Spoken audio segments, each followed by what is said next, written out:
दोस्तों, मैं आपको बताऊंगा कि प्रजापति कुम्हार समाज की उत्पत्ति कैसे हुई थी। अपने इस हिंदू समाज में ब्रह्म पुराण के हिसाब से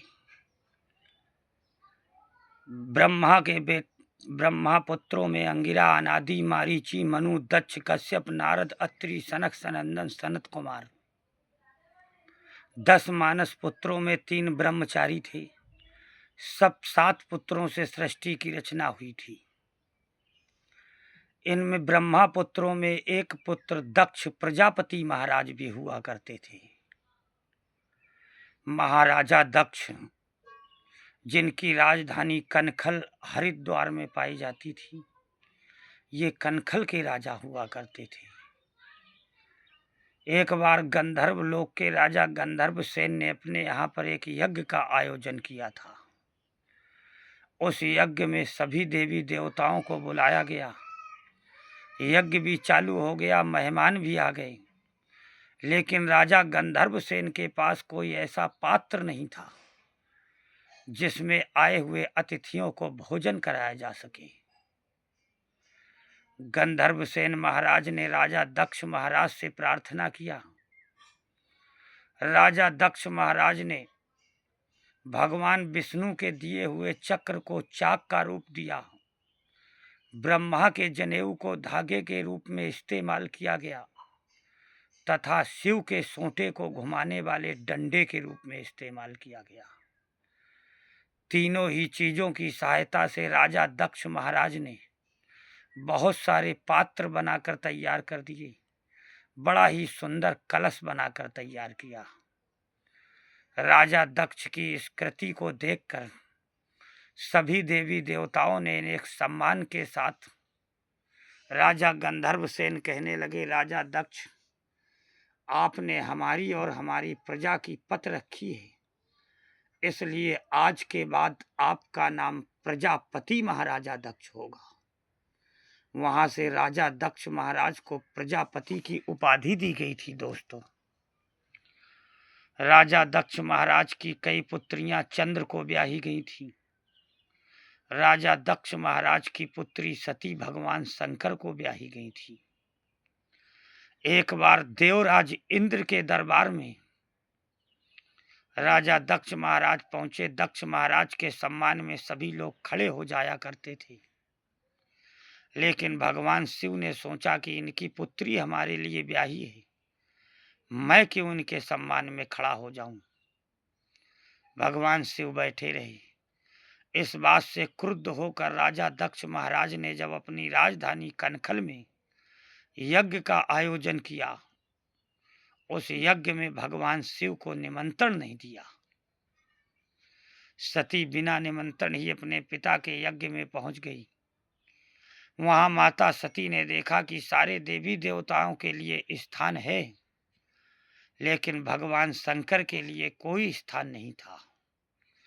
अपने पति का ऐसा अपमान देख माता सती ने उस यज्ञ की अग्नि में अपने आप को जलाकर राख कर डाला। जब माता सती ने इस यज्ञ की अग्नि में अपने आप को जला दिया, तब भगवान शिव ने क्रोधित होकर वीरभद्र को पैदा किया। वीरभद्र को भेजा और कहने लगे, राजा दक्ष महाराज के राज्य को संपूर्ण नष्ट कर दिया जाए। वीरभद्र ने जाकर राजा दक्ष के राज्य में हाहाकार मचा दिया। राजा दक्ष महाराज का सारा राजपाट समाप्त कर दिया। यहाँ तक कि वीरभद्र ने राजा दक्ष महाराज का सर काट दिया। देवता लोग विचलित हो गए, क्योंकि उस जमाने में चाक कला का ज्ञान केवल राजा दक्ष के पास ही था। सारे देवता भगवान शिव के पास पहुंचे। कहने लगे, हे भगवान शिव, अगर राजा दक्ष को समाप्त कर दिया जाएगा तो इस देश से चाक कला का ज्ञान समाप्त हो जाएगा।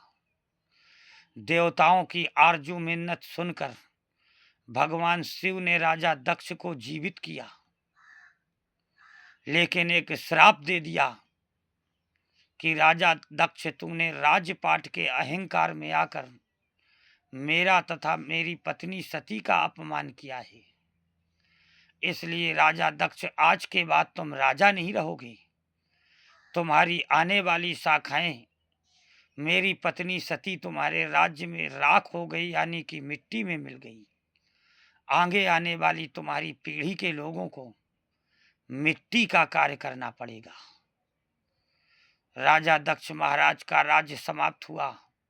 राजा दक्ष के पुत्रों ने मिट्टी का कार्य करना, यानी मिट्टी का घड़ा बनाना शुरू कर दिया। दोस्तों, संस्कृत भाषा में कुंभ माने होता है घड़ा और कार माने होता है बनाने वाला। कुंभ धन कार दोनों ही शब्दों को जोड़कर इस जाति का शुद्ध नाम रखा गया था कुंभकार, जिसे बिगाड़कर लोगों ने कुम्हार कहना शुरू कर दिया।